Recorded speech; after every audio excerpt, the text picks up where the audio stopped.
문재인 대통령과 아베 신조 일본 총리가 오늘 중국 청두에서 정상회담을 가졌습니다.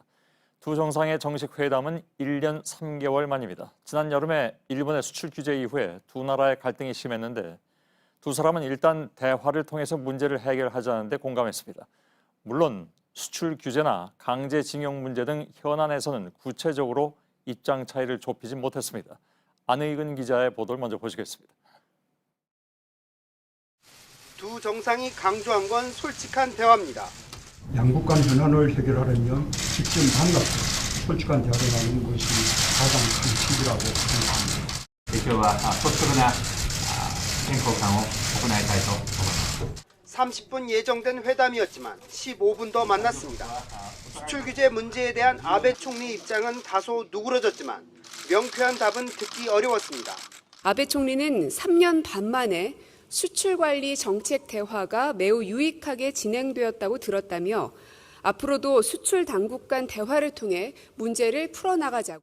강제징용 문제를 놓고도 두 정상의 입장은 달라지지 않았습니다. 다만 두 정상은 서로가 중요한 이웃이기 때문에 대화를 통한 문제 해결 필요성에는 공감했습니다. 잠시 불편한 일이 있어도 결코 멀어질 수 없는 사이입니다.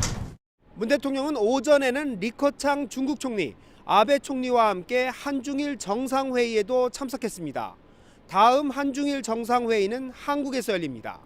중국 청두에서 JTBC 안의근입니다. 청와대에 나가 있는 취재기자를 연결해서 정상회담에 대한 평가를 좀 더 들어보도록 하겠습니다. 이서준 기자가 나가 있습니다. 자, 청와대는 오늘 회담을 어떻게 평가하고 있는지요? 네, 회담이 끝나고 청와대 관계자의 백브리핑이 있었습니다. 이 관계자는 양국 정상이 참모진 보고나 언론 보도가 아니라 직접 서로의 육성으로 서로의 입장을 들을 수 있던 자리였다는 의미를 설명했습니다. 정상 간 만남을 더 자주 갖기로 뜻을 모았고 양국 간 갈등을 대화를 통해 풀기로 합의했다는 점에서 의미가 있다고도 했습니다. 예. 자, 대화를 통해서 풀겠다는 것은 일단 이제 풀 것이 있다는 얘기니까 입장 차이는 여전하다는 것인데 당연한 것이기도 하죠. 이번 단계에서는. 일본의 수출 규제에 대해서는 어느 정도 얘기가 있었습니까? 청와대 관계자는 그에 대해서 앞으로 논의가 이뤄져야 하고 협의를 통해 해결해야 하기 때문에 구체적 답변을 드릴 수는 없을 것 같다고 했습니다. 하지만 최근에 일본이 포토레지스트에 대한 수출 규제를 완화했는데 문 대통령은 비공개 회담에서 일본이 자발적 조치를 한 것은 나름의 진전이고 대화를 통한 해결에 성의를 보여줬다고 평가한다라고 말을 했다고 합니다. 문 대통령은 그러나 7월 1일 이전 수준으로 조속히 회복돼야 한다면서 모든 수출 규제의 전면 철회를 강조했습니다. 예. 강제징용 배상 문제는요? 그 부분도 언급이 됐습니다. 다만 서로의 입장을 확인하는 수준에서 얘기를 나눈 것으로 보입니다. 청와대 관계자는 문재인 대통령은 사법부 판결을 존중해야 한다는 우리의 입장을 다시 한번 얘기를 했고 아베 총리도 그동안 알려진 입장을 얘기했다고만 설명을 했습니다. 예. 그러니까 뭐 예상대로 양쪽은 그냥 양쪽에 얘기했다 이렇게 보면 될 것 같습니다.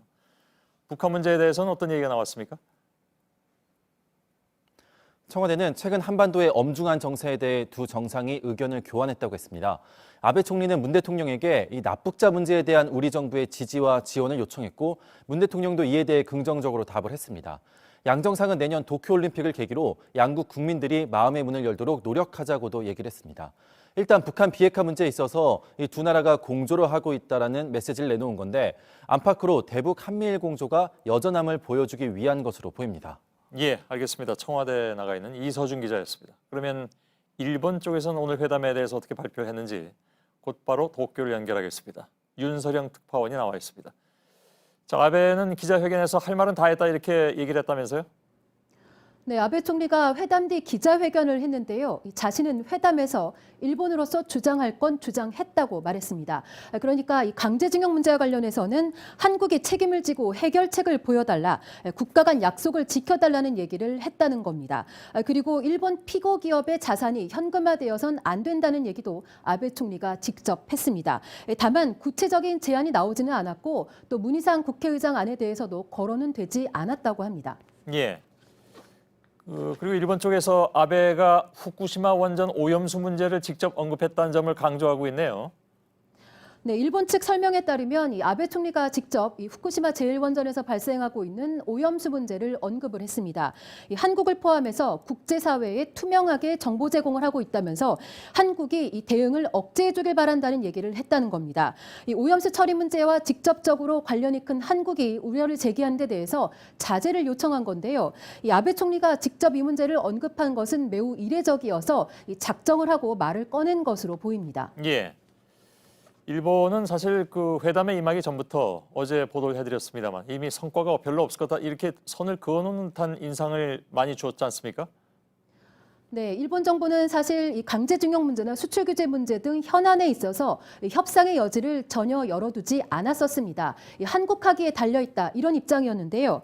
오늘 아침 도쿄 신문에 실린 크리스마스 이브의 악몽이라는 만평입니다. 문 대통령의 선물 보따리가 텅 비어있는 꿈을 아베 총리가 꾸고 있는 건데요. 이 회담에서 큰 성과는 기대하지 않고 있고 또 그 이유는 한국이 성의를 보이지 않았기 때문이라는 메시지를 담고 있는 겁니다. 예. 그리고 정상회담에 앞서서 외교장관 회담도 열렸는데 여기도 뭐 양상은 비슷했겠군요. 네, 강경화 외교장관과 모태기 도시미츠 외무상이 오늘 오전에 50분간 회담을 했습니다. 국제법 위반 상태를 시정하라는 모태기 외상의 주장에 대해서 강경화 장관은 강하게 반박을 했습니다. 정상회담에 앞서서 열린 외교장관 회담에서조차 양측의 의견을 좁히기에는 한계가 있었던 겁니다. 다만 일본 정부 관계자는 이 본질적인 부분에서 견해가 일치하지 않는 것도 있었지만 대화를 계속해 나가기로 한 것이 가장 큰 의의다. 이렇게 이번 회담을 평가했습니다. 예, 알겠습니다. 도쿄에서 윤서령 특파원이었습니다. 오는 28일은 박근혜 정부의 한일 위안부 합의가 발표된 지 4년이 되는 날입니다. 당시 위안부 피해자들은 정부가 권리를 짓밟았다면서 석 달 만에 헌법 소원을 냈습니다. 헌법재판소가 최종적이고 불가역적이라고 주장한 한일 합의에 대한 위헌 여부 결론을 오는 27일에 내놓습니다. 공다솜 기자의 보도입니다. 2015년 12월 28일 박근혜 정부는 한일 합의를 발표하며 일제강점기 시절 위안부 문제에 대해 최종적 불가역적으로 해결됐다고 선언했습니다. 하지만 위안부 피해자와 유가족 41명은 합의가 헌법상 기본권을 침해했다며 헌법 소원을 냈습니다.